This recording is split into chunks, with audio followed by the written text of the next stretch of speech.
से निपटने के लिए प्रशासन तैयार। चाइल्ड फ्रेंडली कोविड वार्ड का गिरिडीह विधायक ने किया उद्घाटन। वार्ड में बच्चों को मिलेगा घर जैसा माहौल।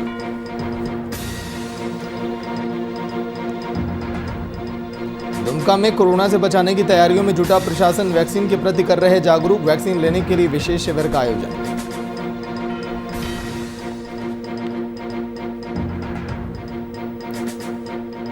रांची के रिम्स में स्थित दवाई दुकान पर छापेमारी। ड्रग कंट्रोल टीम ने खंगाले दस्तावेज। दुकान पर लगा मरीजों को ठगने का आरोप। जमशेदपुर में झारखंड में अनलॉक की प्रक्रिया शुरू। दुकानें खुलने से बाजार में दिखी रौनक। दुकानदारों में भी दिखाई दिया काफी उत्साह।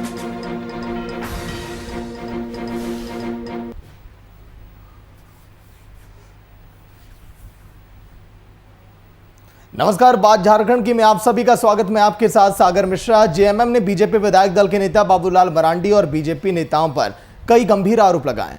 पार्टी महासचिव सुप्रियो भट्टाचार्य ने राजधानी रांची में एक प्रेस कॉन्फ्रेंस का आयोजन करके बाबूलाल मरांडी को घेरे में लिया। देखिए आप। जो लगातार उनका एक और सांसद है जो लगातार कानून को धत्ता बताते हुए झारखंड पुलिस को ही औकात बताने का काम करती है, उसे खुलेआम धमकी देती है। लेकिन देश का गृह मंत्रालय उस सांसद पर कुछ नहीं बोलता। उनका एक और सांसद है जो लगातार कानून को धत्ता बताते हुए झारखंड पुलिस को ही औकात बताने का काम करती है, उसे खुलेआम धमकी देती है।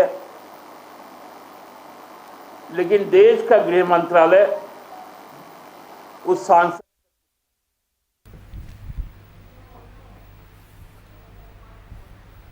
अभिनव कुमार फोन लाइन पर पूरी जानकारी के साथ। अभिनव, आज के दिन सुप्रियो भट्टाचार्य ने प्रेस कॉन्फ्रेंस की। बड़ी बातें क्या रही आज के दिन प्रेस कॉन्फ्रेंस की? अभिनव देखिए, तो कई बातें उन्होंने प्रेस कॉन्फ्रेंस के दौरान कही और जिस तरीके से आप देख रहे थे जो बाइट चल रही थी, कई ऐसे मुद्दे थे, उन मुद्दों को लेकर उन्होंने आज प्रेस कॉन्फ्रेंस किया था।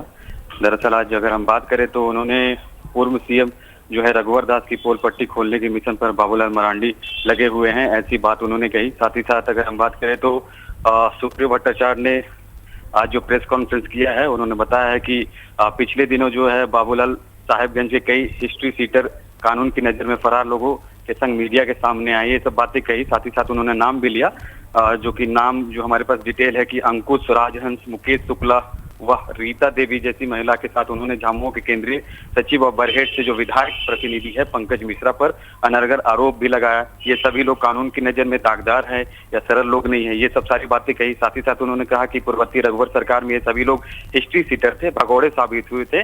अब इनके जरिए पुराने मामलों को उछालकर बाबूलाल रघुवर दास के समय की गड़बड़ियों को ही सामने लाने में जुट गए हैं।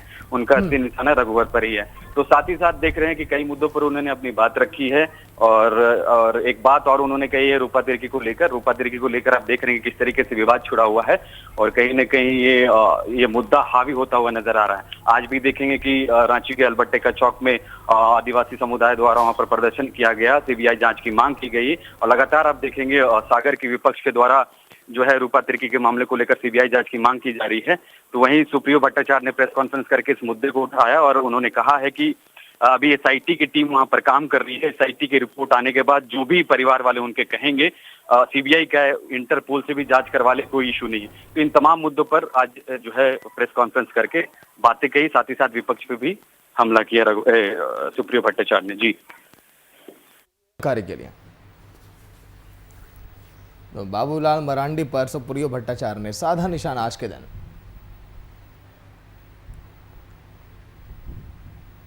गिरिडीह में बीजेपी नेता सह पूर्व सांसद डॉक्टर रविंद्र कुमार राय ने गावा प्रखंड के पेहरा में एक प्रेस कॉन्फ्रेंस का आयोजन किया।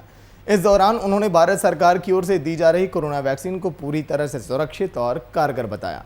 साथ ही सभी लोगों से वैक्सीन लेने की अपील भी की गई। ये दुखद घटना है।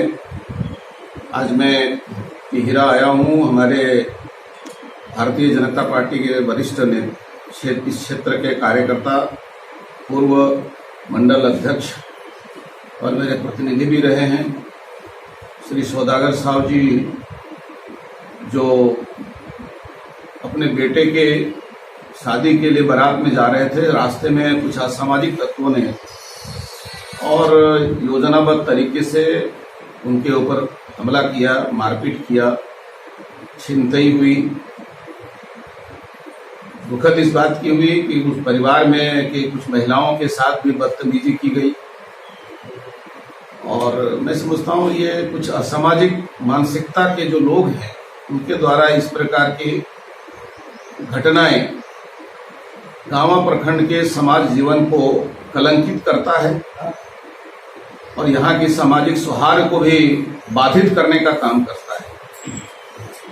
ऐसे असामाजिक मानसिकता के लोगों पर और आपराधिक मानसिकता के लोगों पर पुलिस कार्रवाई करे। मुझे जानकारी मिली है पुलिस ने लीपापोती करने का प्रयास किया है, स्थानीय पुलिस ने। मैं जिले के पुलिस अधीक्षक एसपी से भी मैं इस बात के लिए बात करूंगा और उनसे मैं कोरोना की दूसरी लहर का संकट झारखंड में कम होना शुरू हो गया है, जिसके बाद संक्रमण का दर भी पहले के मुकाबले घट गया। एक तरफ दूसरी लहर के दौरान युवाओं को कोरोना ने अपनी चपेट में लिया, तो वहीं दूसरी लहर के बाद अब तीसरी लहर का खतरा भी अब मंडराना शुरू हो गया। इस तीसरी लहर ने अब बच्चों पर अपना निशाना साधा और बच्चों को अपनी चपेट में लेना शुरू कर दिया। जैसा कि इस तीसरी लहर का प्रभाव झारखंड के साथ ही साथ कई अन्य राज्यों में भी देखने को मिल रहा है। इसे देखते हुए राज्य के स्वास्थ्य मंत्री बन्ना गुप्ता ने कोडरमा के सदर अस्पताल में 20 पाइपलाइन ऑक्सीजन बेड युक्त child friendly dedicated paediatric ward और dedicated covid health care centre का ऑनलाइन उद्घाटन भी किया है। जो आशंकाएं हैं और जो वैज्ञानिक या जो वरीय चिकित्सक हैं जिन लोग के माध्यम से ये संवाद आ रहे हैं कि संभवतः तीसरे चक्र की भी बात कही जा रही है, तो निश्चित तौर पर इसके विरुद्ध में जो और उसमें विशेष करके बच्चे और अल्पवयस्क जो लोग हैं उस पर ज़्यादा इसके कुप्रभाव पड़ने की बात है।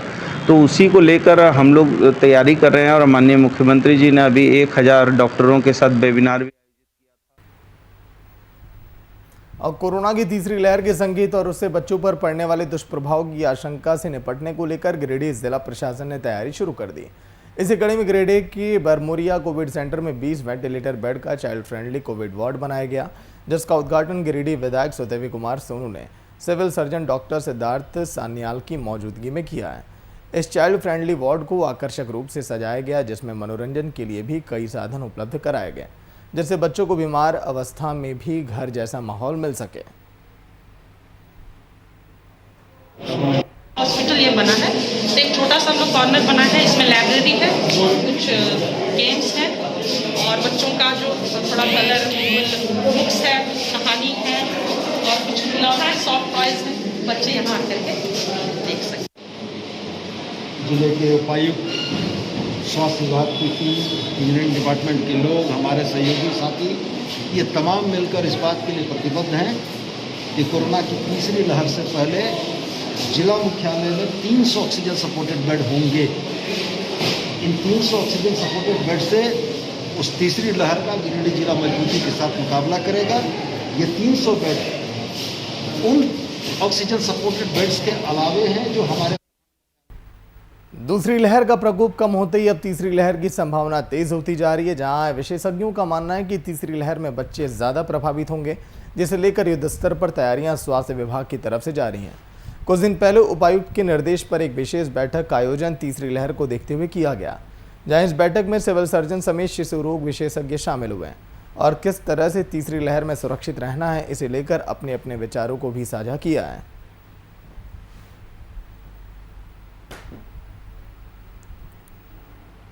लहर को देखते हुए राज्य से दिशा निर्देश प्राप्त हुआ है कि सदर अस्पताल में 20 बेड का पीडियाट्रिक आईसीयू बनाने का हम लोग उसी के तरफ काम कर रहे हैं और साथ ही साथ उपायुक्त महोदय के निर्देशानुसार उनसे वार्तालाप के हिसाब करने के बाद कांतिलाल गांधी अस्पताल में भी हम लोग 50 बेड का पीडियाट्रिक आईसीयू बनाने जा रहे हैं। कारण हम लोगों का अभी हाल में उपायुक्त महोदय के अध्यक्षता में एक बैठक हुआ था, उसमें जमशेदपुर के शिशु रोग विशेषज्ञ लोगों ने भाग लिया था। उसमें ये हुआ था कि हम लोगों को 250 से 300 बेड का पीडियाट्रिक आईसीयू की व्यवस्था जमशेदपुर में करनी है। दुमका जिला प्रशासन कोरोना संक्रमण से बचने के लिए गांव में लोगों को कोविड-19 वैक्सीन लेने के लिए प्रेरित कर रही है। वहीं सुदूर ग्रामीण क्षेत्रों में लोगों को वैक्सीन के प्रति जागरूक कर वैक्सीन लेने के लिए विशेष शिविर का आयोजन भी किया गया। दुमका जिले में वर्तमान में कोरोना मरीजों की संख्या में कमी देखी जा रही है। वहीं जिला प्रशासन ग्रामीण क्षेत्र में रहने वाले गाँव में पहुँचकर कोरोना वैक्सीन के लाभ के बारे में लोगों को बता रहा है। इस दौरान दुमका उपायुक्त राजेश्वरी भी अधिकारियों के साथ नारेश्वर प्रखंड के मेहंदीपुर पंचायत पहुंची, जहां उत्क्रमित मध्य विद्यालय मेहंदीपुर में जिला प्रशासन की ओर से कोरोना वैक्सीन को लेकर विशेष शिविर का आयोजन भी किया गया था।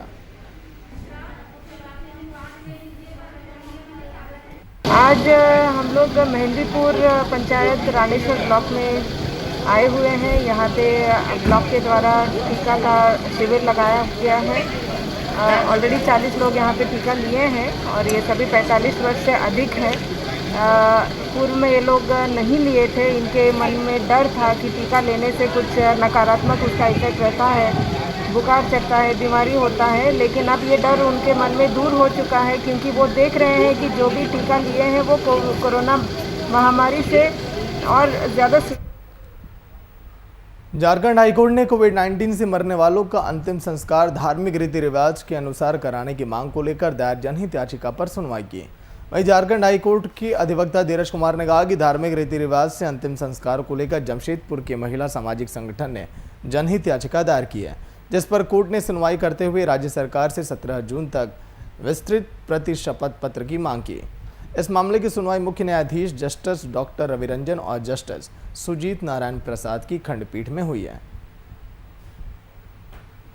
कहीं न कहीं किन्हीं कारण धार्मिक रीति रिवाज के अनुसार कोविड से ग्रसित सबों का अंतिम संस्कार कराने को लेकर एक जनहित याचिका दायर की गई थी जमशेदपुर के महिला संगठन के द्वारा, जिसकी सुनवाई आज झारखंड उच्च न्यायालय में माननीय मुख्य न्यायमूर्ति डॉक्टर रवि रंजन एवं न्यायमूर्ति सुजीत नारायण प्रसाद की खंडपीठ में हुई।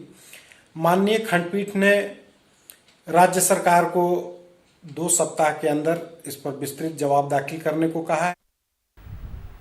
झारखंड में रेमडेसिविर की कालाबाजारी मामले पर झारखंड उच्च न्यायालय में सुनवाई की गई, जहां सीआईडी के एडीजी वर्चुअल रूप से कोर्ट के समक्ष उपस्थित हुए, जिसकी सुनवाई करते हुए मुख्य न्यायमूर्ति डॉक्टर रवि रंजन और न्यायमूर्ति सुजीत नारायण प्रसाद की खंडपीठ ने एडीजी से जानना चाहा कि जांच को कोई प्रभावित तो नहीं कर रहा और जांच किस दिशा में हो रही है। इसकी पूरी जानकारी शपथ पत्र के माध्यम से 17 जून से पहले देने की बात कही है। वहीं मामले की अगली सुनवाई 17 जून को अब की जाएगी। रेमडेसिविर की कालाबाजारी को लेकर झारखंड उच्च न्यायालय में आज माननीय मुख्य न्यायमूर्ति डॉक्टर रवि रंजन एवं न्यायमूर्ति सुजीत नारायण प्रसाद की खंडपीठ में सुनवाई हुई। माननीय खंडपीठ के समक्ष सीआईडी के झारखंड की बहुचर्चित रूपाधर की मौत मामले की सीबीआई जांच की मांग को लेकर रांची स्थित अल्बर्ट एक्का चौक पर लोगों ने मानव श्रृंखला बनाकर प्रदर्शन किया। वहीं आदिवासी समुदाय के लोगों के साथ ही साथ रूपा तिर्की के माता पिता भी इस मानव श्रृंखला में शामिल हुए। इस दौरान हाथों में बैनर पोस्टर लेकर रूपा तिर्की को इंसाफ दिलाने को लेकर लोग अपनी आवाज को बुलंद कर रहे हैं।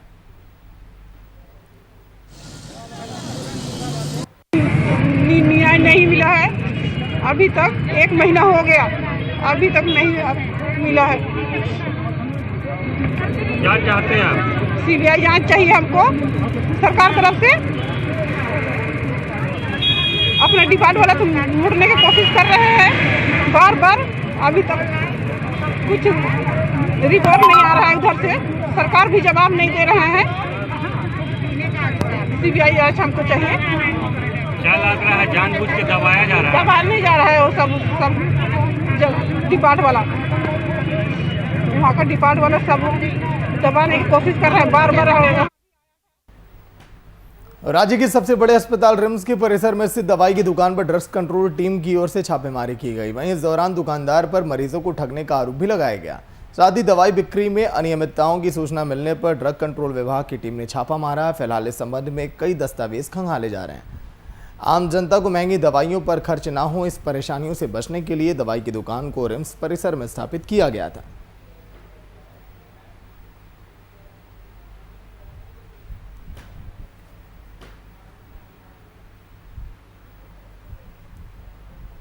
इस कोरोना काल में न जाने कितने लोग संक्रमण की चपेट में आए, न जाने कितनों ने अपनी जान गंवा दी।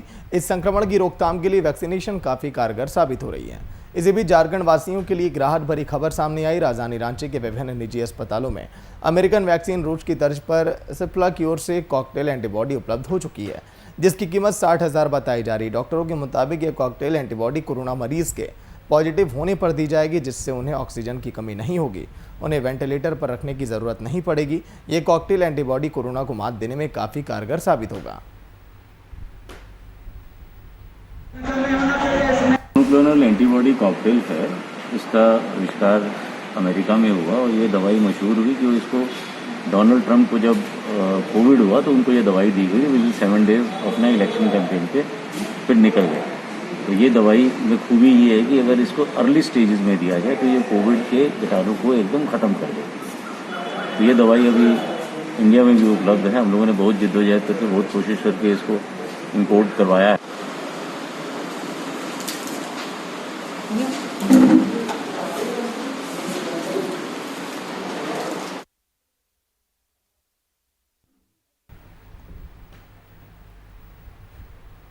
जमशेदपुर में 2 महीने के लंबे अंतराल के बाद आज झारखंड में अनलॉक की प्रक्रिया शुरू हुई, जिससे बाजार में थोड़ी बहुत रौनक देखने को मिली है।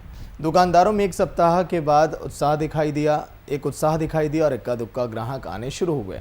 उनका मानना है कि लंबे लॉकडाउन के बाद बैंकों का ब्याज, स्टाफ की पेमेंट, दुकान का भाड़ा, बिजली बिल, इन सब का भार उन पर बढ़ते जा रहा है। लेकिन इस अनलॉक की प्रक्रिया में विकास की उम्मीद उनके मन में जगी है। आने वाले समय में सब ठीक हो जाएगा और पहले की तरह उनकी दुकानदारी अब चल पड़ेगी। हमारे से अभी आने के लिए असंभव नहीं है, क्योंकि काम धंधा भी उतना चल नहीं रहा है। आदमी बैठा ही हुआ है, कुछ काम धंधा तो हो नहीं रहा है। तो आप इंतजार कर रहे थे दुकान खुले? हाँ, हम लोग इसलिए इंतजार कर रहे हैं 2 महीने से खुले जब हम लोग सामान ले जाए आके। नहीं, राहत तो जैसे गवर्नमेंट जो समझ के कर रहा है बहुत अच्छा कर रहा है। और जब जैसे पार्शली खोला है तो पार्शली खोलने से मतलब भीड़ भाड़ ज़्यादा नहीं है।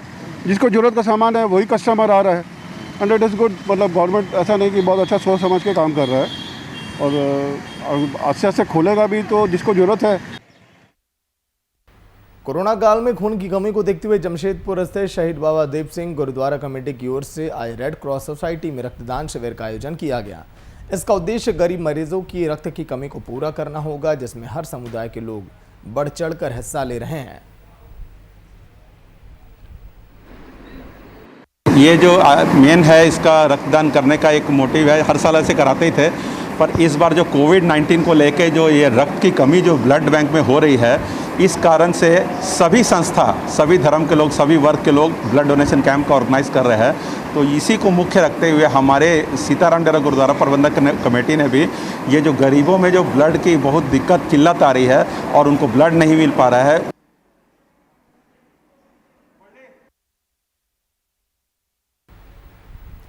जरमुंडी में कार्यरत अनुबंध चिकित्सा कर्मी अपनी मांगों को लेकर काला बिल्ला लगाकर काम कर रहे हैं। उनकी मांग है कि 60 वर्ष तक स्थायी नौकरी, परमानेंट जैसी सैलरी दी जाए। इसके अलावा सभी प्रकार की सुविधा उन्हें दी जाए जिस प्रकार की सुविधाएं स्थायी कर्मियों को मिलती है। इस दौरान अनुबंध चिकित्सा कर्मी ने बताया कि सरकार अनुबंध कर्मियों से सरकारी कर्मियों की तरह काम लेती है, लेकिन सुविधाएं प्रदान करने में आनाकानी उनसे की जाती है। पूरे झारखंड में इसका व्यापक प्रभाव पड़ने वाला है, क्योंकि पूरे झारखंड में एनआरएचएम के तहत ही सारा कार्य किया जा रहा है। जैसा कि आपको पता होगा कि ओपीडी, आईपीडी से लेकर सारा काम एनआरएचएम के कर्मियों द्वारा, हम लोग चिकित्सक और सारे कर्मियों द्वारा किया जा रहा है। हम लोग की मांग है कि जब तक सरकार जो है घोषणा की थी, चुनावी घोषणा, कि हम आप लोग को समान काम समान वेतन, नियमितीकरण नहीं किए, अभी हम लोग उसी मांग पर अड़े हुए हैं। जब तक हम लोग की मांग पूरी नहीं होती है तब तक हम लोग डटे रहेंगे। लोगों का मांग है कि समान काम का समान वेतन दिया जाए। जिस तरह अस्थायी कर्मी का जिस तरह वेतन दिया जाता है, हम लोग क्या उसमें भी नहीं आते कि कुछ भी % हम लोग का नहीं। उन लोग के लिए इतना महंगाई है तो क्या हम लोग के लिए महंगाई नहीं है? इस कोरोना काल के समय में हम लोग उसी तरह काम कर रहे हैं जिस तरह अस्थायी लोग कर रहे हैं। तो क्यों सरकार को इतनी भी सुध नहीं हो रही कि हम लोग कुछ दिवस का काम करें? राज्य भर में दुमका प्रखंड का बास्कीचक गांव सब्जी उत्पादन के लिए जाना जाता है, लेकिन इन दिनों यहां के किसान सब्जी उचित मूल्य पर नहीं मिलने से सब्जी को जानवर को खिलाने के लिए मजबूर हैं। इस साल बास्कीचक गांव में भिंडी की उपज अच्छी हुई, लेकिन बाजार में भिंडी की बिक्री नहीं होने से उचित कीमत उन्हें नहीं मिल पाई। किसान निराश है। वहीं किसान बढ़ती महंगाई को लेकर भी चिंतित हैं। अधिक लागत के बाद भी मुनाफा कम होने से किसान की आर्थिक स्थिति अब खराब हो चुकी है।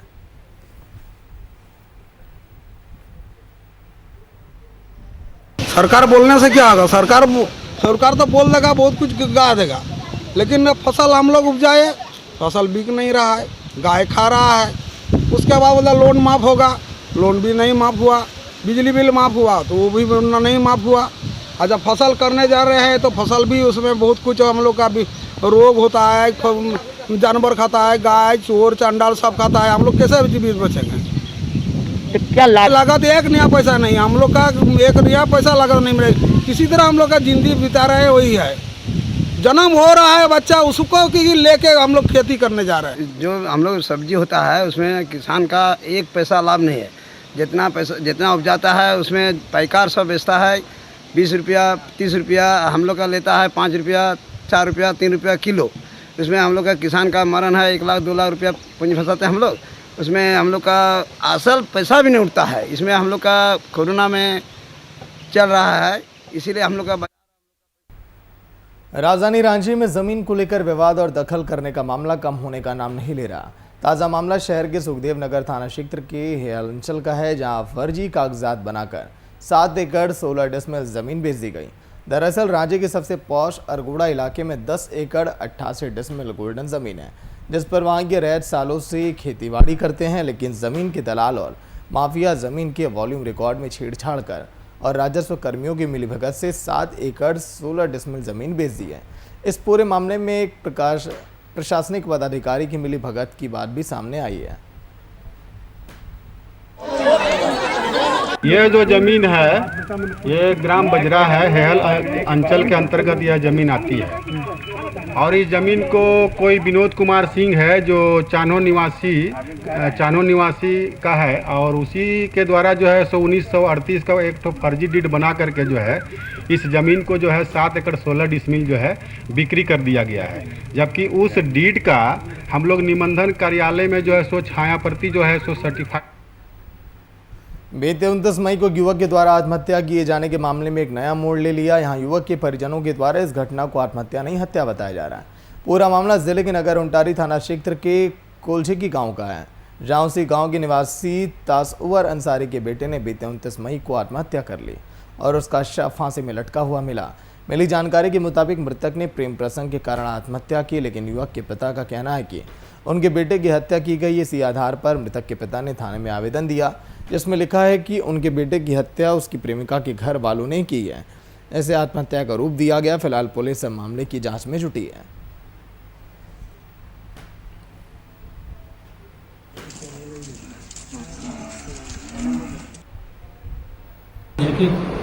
गांव है जहां पर मंसूर अंसारी करीब 19 वर्ष का आत्महत्या करने का मामला प्रकाश में आया था, जिसके संबंध में पुलिस द्वारा जांच किया जा रहा है। और इसके संबंध में मंसूर अंसारी के पिता तसव्वुर अंसारी द्वारा एक लिखित FIR दर्ज करने हेतु नगर थाना में दिया गया है, जिसके आलोक में रफ़ीक अंसारी, सद्दाम अंसारी, नवाब अंसारी और नवाज अंसारी, जो कि अभियुक्त वादी के घर के सामने ही रहते हैं, उन लोगों के विरुद्ध एक शिकायत किया गया है। इसके आधार पर नगर उंटारी थाना में कांड दर्ज किया गया है। पाकुड़ में गरीबों के अनाज की कालाबाजारी बदस्तूर लगातार जारी है। कोरोना संकट की विकट परिस्थिति में भी डीलरों की ओर से कालाबाजारी का मामला थमने का नाम नहीं ले रहा। ताज़ा मामला सदर प्रखंड पाकुड़ की चांदपुर पंचायत का है।